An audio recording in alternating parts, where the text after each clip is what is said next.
Notre cabinet, cabinet Arcadio et Grand Guillotte aujourd'hui, est un cabinet qui existe depuis une trentaine d'années, qui est spécialisé dans le droit des victimes. Victimes d'accidents de la route, des victimes d'incendies, d'accidents médicaux, d'actes de terrorisme.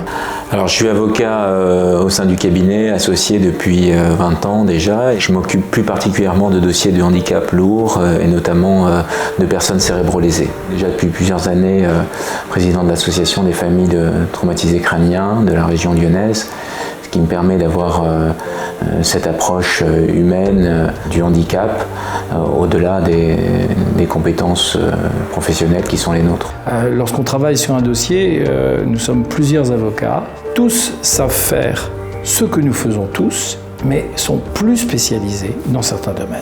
Je m'occupe essentiellement des victimes d'agressions, d'infractions pénales, de terrorisme aussi. Mon activité, elle est tournée surtout sur tout ce qui est indemnisation des accidents, et notamment des accidents de la circulation. Je m'occupe plus particulièrement des dossiers de responsabilité médicale. Je fais du dommage corporel de manière générale. Dans les affaires d'accidents du travail, je les suis en binôme avec Maître Arcadio.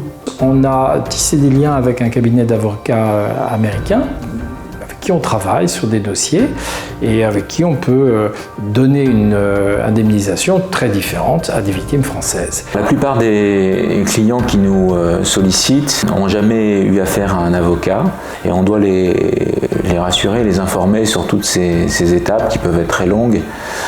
Les personnes qui viennent nous voir sont des personnes en souffrance. Elles ont besoin d'aide humaine et elles ont besoin d'indemnité. Elles ont besoin d'aide humaine et d'aide financière. On a privilégié l'accompagnement à tous les moments de la procédure, y compris au stade de l'expertise médicale. Donc c'est vraiment accompagner les victimes du jour de leur accident jusqu'au jour de leur indemnisation. Je dirais que notre activité, elle prend son sens à deux moments clés, c'est-à-dire l'évaluation médico-légale du préjudice et l'évaluation financière de cette évaluation médico-légale. C'est là où on a un vrai savoir-faire à mettre en œuvre. On rencontre ces victimes à un moment de leur vie où elles traversent de vraies épreuves et elles attendent de l'humanité en plus de réelles compétences et conseils. Les gens viennent nous raconter une histoire et on essaye derrière de la retranscrire et de la présenter au juge. Donc c'était en 2013, j'ai eu un accident de route et ça m'a laissé tétraplégie.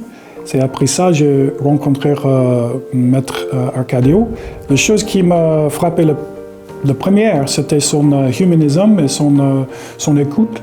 J'ai pas rencontré uniquement un conseiller, j'ai rencontré quelqu'un d'humain qui est à l'écoute des victimes et qui est bienveillant. Le sentiment que quelqu'un qui va travailler pour moi, il ne travaille pas pour lui, il travaille pour moi. Quand on rentre dans son cabinet, il a une passion qui est trop géniale et ça m'a énormément touchée. Cet univers indien, c'est la rencontre de l'enfance, des livres de l'enfance et de la souffrance d'un peuple courageux qui a été spolié, qui a souffert, qui est toujours debout. Donc le parallèle avec la matière qu'on pratique, ce droit des victimes, est assez évident. Et puis c'est aussi la possibilité de faire découvrir de tellement beaux objets qui continuent leur vie à travers nous, qui sont encore là et qui vont continuer à vivre.